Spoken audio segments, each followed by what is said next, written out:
is up, you guys? This is MiniSuperHeroesToday. On the channel, we've been talking a lot about the LEGO Sanctum Sanctorum recently, and one of the big complaints is how few minifigures it came with, and the ones it did come with were a little lackluster.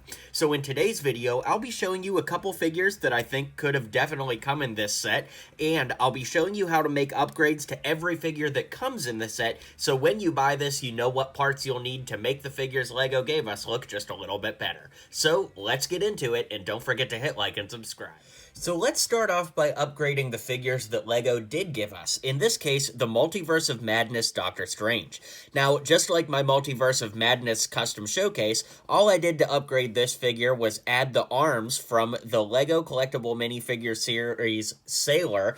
He's like a guy that came with like a seagull, and that's because he has the dark blue arms with those gold bands that just accent the suit rather nicely. For Wong, he was probably the biggest upgrade because the figure that came in this set honestly was kind of trash. It's basically just a new torso. The figure of Wong that we got from the 2018 Bricktober pack is just about the best Wong I think LEGO is ever going to put out. He had dual molded legs with printing on both sides, actually even the front too, a great torso print, and because, you know, the new Wong head does look pretty good, I went ahead and put that head on there. But yeah, this version of Wong looks great. To upgrade Scarlet Witch, I used the same parts that I used in my Multiverse of Madness showcase, which is the waist cape from the Civil War Scarlet Witch, with the legs from the collectible minifigure series Scarlet Witch. The torso, head, and hair is all from the new Multiverse of Madness set. The arms come from Lobster Lovin' Batman from the LEGO Batman movie collectible minifigure series. And then on the tan hands, I just used a little bit of Sharpie to give her those black fingertips, which look a lot like the movie. I can understand if some people don't want to draw on their figures, but honestly, I think that looks pretty darn awesome. As we talked about in my review, the new Iron Man actually is new. He's got new legs, torso, and of course he uses the new Iron Man helmet, which I'm not a huge fan of, but for consistency's sake, I went ahead and used all those parts here, and I added the arms from the Rocket Raccoon polybag from many years ago, because it's one of the only dark red arms that has ever had printing on it, and it always looks pretty good for Iron Man.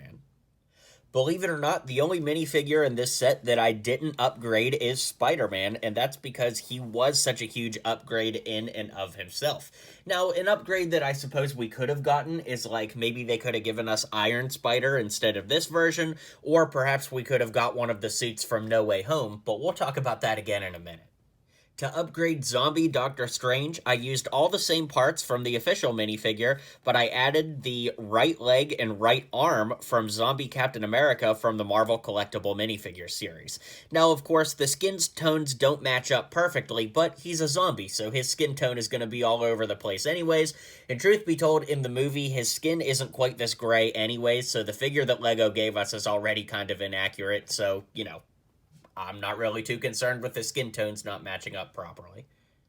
Now, the Sinister Strange figure honestly kind of makes me angry because this would have been so easy for LEGO to do. Why didn't they do this? What I did is I just added black arms to the figure, and those alone make him look so much more accurate and just adds different color palette to the figure. But then for the hair, I added the hair from Percival Graves. Now, this general hair piece is what they used on the actual LEGO minifigure, and while the Percival Graves hair I think has a little too much white on the bottom, when you look at it straight on, man, does it have a great Doctor Strange vibe, so I think that would have been so easy. But even if you just keep the same hair, those black arms make such a world of difference on this figure that, like I said, it makes me a little angry LEGO didn't just do that to begin with. To upgrade Ebony Maw, I just added the legs from the original Ebony Maw from the Sanctum Sanctorum from Infinity War, and honestly, if the figure in this set had just come with printed legs, he would have been pretty darn close to perfect. Now, I gotta say, I'm very happy with the way this Mordo custom turned out, and again, it's like, LEGO, this would have been so easy, why didn't you do this? So to build Mordo, I used the torso, cape, head, and hair from the one that came in the official set, and the easiest upgrade that LEGO could have made is just to give him some different colored arms, break up that monotony a little bit. Then I used the original Mordo legs from the 2017 minifigure to add a little bit more color and variation to this custom. Now, this next section is figures that we absolutely should have gotten in this set, and I really think we should have gotten the Ancient one. I mean, not only did she appear in the original Doctor Strange movie, but she's also in Endgame in the flashback scene, so, you know, she's definitely been with the Sanctum in 2 of its MCU appearances, and this figure here is from the 2017 Doctor Strange movie, but, you know, they could have given her a new minifigure, reissued this old one, but to some degree, she absolutely should have been included in this set. Another minifigure that absolutely should have been included in this set is America Chavez. She was one of the main characters in Multiverse of Madness, and she's currently in a set that's on store shelves as of this video.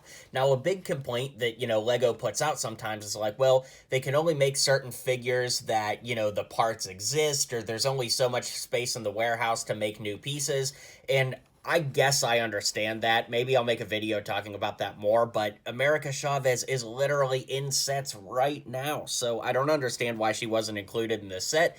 And to upgrade the figure that came in the actual set, I used the hair from the new Miss Marvel minifigure just to give her a little extra texture.